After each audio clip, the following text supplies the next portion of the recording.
Ok, comme là je suis au Japon, je vais vous raconter la fois où en haut d'une montagne à Kyoto, on a croisé non pas un ours, mais des témoins de Jéhovah japonais.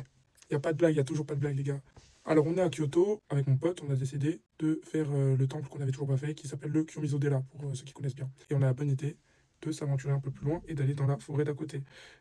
Pour les détails, si vous aimez vraiment l'histoire, s'il y a plus de 150 likes, je mettrai les anciennes vidéos que j'avais faites dessus parce qu'il y a le format vidéo en fait qui est sorti. Et donc en compagnie de mon ami, on s'aventure dans cette forêt de plus en plus loin, de plus en plus profond à Kyoto, et on se perd. Ouais, c'est très simple, on se perd, on sait plus où on est. On a la bonne idée de se dire, on fait quoi? Et ben on continue. On ne connaissait pas le chemin retour, on s'est dit plutôt qu'essayer de revenir là où on était, on s'est dit, vas-y, bah, on continue. On a appris qu'il y avait un temple, normalement au bout. Du coup, on se dit, on va chercher le temple, et on croise quelques personnes sur la route, ils nous disent, il n'y a pas de temple. Du coup, on se dit, bon, vas-y, il n'y a pas de temple, donc ce qu'on va faire, très logique, on continue. On continue, on continue, on monte, on monte, on monte. Et on pensait jamais arriver au bout. Et à un moment donné, on arrive en haut de la montagne. On a une vue sur toute la ville. C'est une folie. Je me suis mis dans le ciel carrément pour que vous voyez bien. On arrive ici, ok? Si vous avez bien suivi l'histoire, c'est très bien, on est arrivé au sommet. Mais qu'est-ce qu'on fait maintenant? Parce qu'on sait même plus comment rentrer. C'était le dernier de nos soucis. Moi, comme je suis là, j'apprends le japonais. Donc d'ailleurs, n'hésitez pas à me follow pour suivre mes aventures. Je décide, vous voyez la stèle juste ici là? Je décide d'essayer de la lire, tu vois. Donc je me chauffe, je la lis, et il y a une japonaise derrière qui arrive et qui regarde comme ça et qui fait en japonais qui me dit mais comment ça se fait que tu sais lire toi? C'est marrant, c'est une phrase que tu ne dirais jamais en français, tu vois, même si c'est un anglais en face ou en espagnol. Mais là, vu l'alphabet de fou qu'ils ont en japonais, c'est une question qui se pose. Comment ça se fait que tu sais lire quand t'es étranger?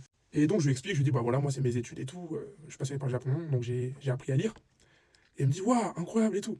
J'ai un écart de génie et je lui dis, bah tiens d'ailleurs, en fait, on est arrivé jusqu'ici, là, on est au sommet de la montagne, mais on sait pas comment descendre. Tu pourrais nous dire c'est vers où qu'on descend, s'il te plaît? Elle me regarde comme ça étonné, elle dit, attendez, mais comment vous êtes monté du coup? On dit, bah on a marché. Et donc elle fait, vous avez marché jusque là? Et en fait, on s'est rendu compte que ça faisait 2 heures qu'on avait marché dans la montagne, du coup, pour atteindre le sommet. C'est là où ça devient intéressant. On nous dit, bah, vous savez quoi? Si vous savez pas comment descendre, attendez 10 minutes. Il y a mon pote, il est en voiture ici. Il y a la route de l'autre côté. On va descendre en voiture et vous dépose. On fait, non, sérieux? Elle fait, ouais, et tout. Et elle met un temps de pause, tu vois. Elle se retourne et elle dit, sinon, les gars, est-ce que vous croyez en Dieu? Avec mon pote, on se regarde, on se dit, non, non, bah non, non, c'est pas possible.